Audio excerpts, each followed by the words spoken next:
Hello दोस्तों, आज हम पढ़ेंगे विश्व में घास के मैदान। तो चलिए पढ़ते हैं। उष्ण कटिबंधीय घास के मैदान, कैंपास को कंपोज भी कहते हैं। ये कहाँ पाए जाते हैं? ब्राजील में। सिलवास घास के मैदान कहाँ पाए जाते हैं? अमेजन घाटी में। लानोस घास के मैदान कहाँ पाए जाते हैं? वेनेजुएला में। ठीक है, ये तीनों घास के मैदान किस महाद्वीप में है? दक्षिणी अमेरिका महाद्वीप में। ठीक है, सवाना घास के मैदान कहाँ पाए जाते हैं? मध्य अफ्रीका में, मतलब अफ्रीका महाद्वीप में। ठीक है, अब इसको ट्रिक से हम लोग समझते हैं। सब आना मतलब फ्री का है, मतलब सभी को जब बुला रहा है तो इसका मतलब फ्री का हो सकता है। ठीक है, और पटाना घास के मैदान कहाँ पर है? श्रीलंका में।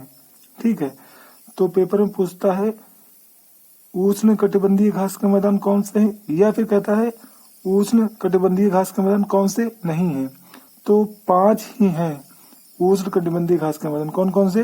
कैंपास, सिलवास, लानोस, सवाना और पटाना। ठीक है, तो चलिए पढ़ते हैं आगे।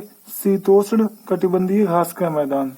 ठीक है, शीतोष्ण कटिबंधीय घास के मैदान में ये निम्न है। पंपास मतलब अर्जेंटीना में है। अब इसको हम अगर ट्रिक से समझ सकते हैं। देखिए, पंप को पास लाइए, किसके? टीना के। पंप को पास लाइए टीना के। ठीक है, विल्ड घास के मैदान कहाँ पर है? साउथ अफ्रीका में। डाउन्स घास के मैदान कहाँ पर है? ऑस्ट्रेलिया में। अब हम समझते हैं इसको ट्रिक से। देखिए, ऑस्ट्रेलिया में मैच बहुत होता है ना, तो वहां के बीच में बाउंस बहुत है। क्या है? बाउंस बहुत है, मतलब फास्ट पिच है ना। तो डाउन्स कौन सा कहे समझिए? बाउंस। बाउंस कहाँ पर है? ऑस्ट्रेलिया में। ठीक है, प्रेरी घास के मैदान कहाँ पर है? यूएसए एंड कनाडा में। ठीक है, पुस्ताज घास के मैदान कहाँ पर है? हंगरी या फिर यूरोप महाद्वीप में।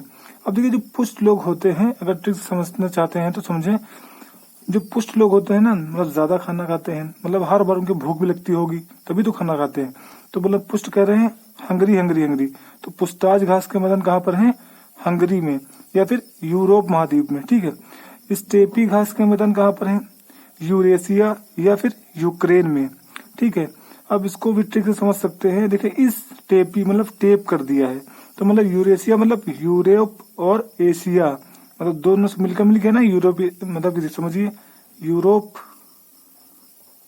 Plus Asia. ठीक है, तो यूरोप और एशिया मतलब यूरेशिया। ठीक है, अब मंचूरिया घास के मैदान कहाँ पर है? चीन में। कैंट रबरी घास के मैदान कहाँ पर है? न्यूजीलैंड में। कैंट रबरी घास के मैदान कहाँ पर है? न्यूजीलैंड में। और पटाना घास के मैदान कहाँ पर है? श्रीलंका में। अब पटाना घास का मैदान कौन सा है? उष्ण कटिबंधीय घास का मैदान है, और ये बाकी सब क्या है? शीतोष्ण कटिबंधीय घास के मैदान। चलिए आगे बढ़ते हैं। बर्फीले क्षेत्रों में निकली हुई घास को टुंड्रा घास के मैदान कहते हैं, और ये टुंड्रा घास के मैदान कहाँ पर पाए जाते हैं? ग्रीनलैंड में। और वर्तमान में ग्रीनलैंड में डेनमार्क का अधिकार है, आपने पढ़ा होगा। ठीक है, अब इसको हम थोड़ा समझते हैं मैप्स के अनुसार में। देखिए, ये हमारी पृथ्वी है, हमारी क्या है? पृथ्वी। और पृथ्वी में अक्षांश भी हैं और देशांतर भी हैं। जो मतलब क्षैतिज रेखाएं होती हैं, और मतलब लेटीट्यूड, ठीक है, लेटीट्यूड लाइन जो होती हैं उसे कहते हैं अक्षांश रेखा।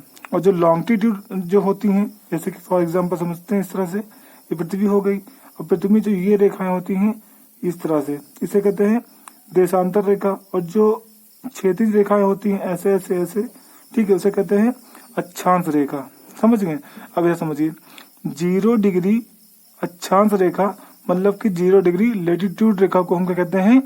विषुवत रेखा कहते हैं। और 23.5 डिग्री उत्तरी अक्षांश को कहते हैं कर्क रेखा। और 23.5 डिग्री दक्षिणी अक्षांश रेखा को क्या कहते हैं? मकर रेखा। ठीक है, अब कर्क रेखा और मकर रेखा के बीच के एरिया को कहते हैं हम उष्ण कटिबंधीय। क्या कहते हैं? उष्ण कटिबंधीय। ठीक है, और 23.5 डिग्री उत्तरी अक्षांश से लेके 66.5 डिग्री उत्तरी अक्षांश के एरिया को क्या कहते हैं? शीतोष्ण कटिबंधीय। मतलब शीतोष्ण शीत प्लस उष्ण से मिलकर मिला है ना, ठीक है। शीत प्लस मतलब धन उष्ण, तो क्या बन जाएगा? शीतोष्ण बन जाएगा, ठीक है। तो ये कौन सा घास का मतलब कौन सा एरिया होगा? शीतोष्ण कटिबंध। और उसी तरह से 23.5 डिग्री दक्षिणी अक्षांश लेके 66.5 डिग्री दक्षिणी अक्षांश को क्या कहते हैं? शीतोष्ण कटिबंध, ठीक है। और उसी तरह से 66.5 डिग्री उत्तरी अक्षांश लेके 90 डिग्री उत्तरी अक्षांश के बीच क्या कहते हैं? शीत कटिबंध। मतलब इसे आर्कटिक वृत्त भी कहते हैं, ठीक। और उसी तरह से 66.5 डिग्री दक्षिणी अक्षांश लेके 90 डिग्री दक्षिणी अक्षांश को क्या कहते हैं? आर्कटिक वृत्त, मतलब शीत कटिबंध, ठीक। उसी तरह से ये क्या एरिया है? शीत कटिबंध। ये एरिया क्या है? ये वाला उष्ण कटिबंध। और जो इसमें लाइनें खींची, मतलब तिरछी लाइनें जो खींची हुई इधर इधर इधर, इसे क्या कहते हैं? शीतोष्ण कटिबंध। और जो ऊपर का एरिया है इस पर लिख दिया शीत कटिबंध, शीत कटिबंध। तो ये कौन सा एरिया है? शीत कटिबंध, ठीक है। 3 कटिबंध होते हैं, उष्ण कटिबंध, शीतोष्ण कटिबंध और शीत कटिबंध, ठीक है। कर्क रेखा और मकर रेखा के बीच के एरिया का क्या कहते हैं? उष्ण कटिबंध। समझ गए? अब फॉर एग्जांपल समझिए ये सूर्य है। सूर्य एक टाइम ऐसा आता है जब सूर्य की रेखाएं पृथ्वी पर सीधे पड़ती हैं, मतलब कि विषुवत रेखा और कर्क रेखा और मकर रेखा के बीच में एकदम सीधी पड़ती है। शायद सूर्य है और सूर्य की ये रेखा जो क्या होगी? सीधे पड़ेंगी ना यहाँ पर, बाकी ये तिरछी पड़ने लगेगी, ठीक है। तो ये क्या हो जाएगा? तिरछी।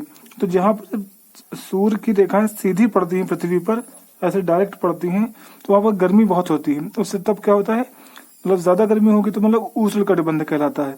और इस एरिया पे सूर्य की किरणें तिरछी पड़ती हैं, और दक्षिण में भी उत्तर में भी, तो क्या होता है? शीतोष्ण कटिबंध हो जाता है। और ऊपर की आर्कटिक वृत्त और अंटार्कटिक वृत्त पे सूर्य की रेखाएं नहीं पहुंच पाती हैं, मतलब बहुत कम पहुंचती हैं, ना के बराबर। तो क्या होता है? शीत कटिबंध उत्तर में भी और दक्षिण में। इसी तरह यहाँ पर बर्फीले क्षेत्र पाए जाते हैं, हम लोग जानते भी हैं, ठीक है। तो जो इस एरिया में होता है तो क्या होता है? उष्ण कटिबंधीय घास के मैदान। और जो इस एरिया में और इस एरिया में होता है उसे क्या कहते हैं? शीतोष्ण कटिबंधीय घास के मैदान। और जो ऊपर होते हैं उसे कहते हैं शीत कटिबंधीय घास के मैदान, वहां पर पाए जाते हैं, ठीक। अब इसको समझिए मिसाल के तौर पर, जो भारत है, भारत की स्थिति क्या है? भारत जो है ये कर्क रेखा से नीचे और इधर इस एरिया के नीचे के बीच में है। मतलब यहाँ पर देखिए 23.5 डिग्री है, और ये दक्षिणी पॉइंट है 8 डिग्री 4 मिनट पे है भारत, ठीक है। और ऊपर 37 डिग्री 6 मिनट के बीच में है। तो जो दक्षिणी इलाका है वहाँ पर गर्मी ज्यादा पाई जाती है, और जम्मू कश्मीर लद्दाख में ठंड पाई जाती है, क्योंकि शीतोष्ण कटिबंधीय घास के मैदान में है ना। तो मतलब की गर्मी ठंडी ज्यादा होती है, मतलब बर्फीले क्षेत्र भी पाए जाते हैं, ठीक है। तो इसको समझ गए। अब फॉर एग्जाम्पल कोई व्यक्ति 90 डिग्री उत्तरी अक्षांश रेखा से कोई व्यक्ति है, और वह अगर विषुवत रेखा या कर्क रेखा के नजदीक आएगा तो क्या होगा? गर्मी बढ़ेगी। उसी तरह से कोई व्यक्ति अंटार्कटिक वृत्त के पास है, अगर वह विषुवत रेखा के नजदीक जा रहा है तो क्या होगा? तो गर्मी बढ़ेगी। या फिर विषुवत रेखा से अगर जब दूर जाएगा तो क्या होगा? अगर दक्षिण में जाए या फिर उत्तर में जाएगा तो क्या होगा? सर्दी बढ़ेगी। समझ गए ना? तो 3 कटिबंध है, उष्ण कटिबंध, शीतोष्ण कटिबंध और शीत कटिबंध, ठीक है। समझ गए ना भाई? अगर आपको वीडियो अच्छी लगी हो तो हमारी वीडियो को लाइक करें, शेयर करें और कमेंट बॉक्स में कमेंट करें, और हमारे चैनल को सब्सक्राइब करें। तो मिलते हैं अगले वीडियो में किसी टॉपिक के साथ। बाय।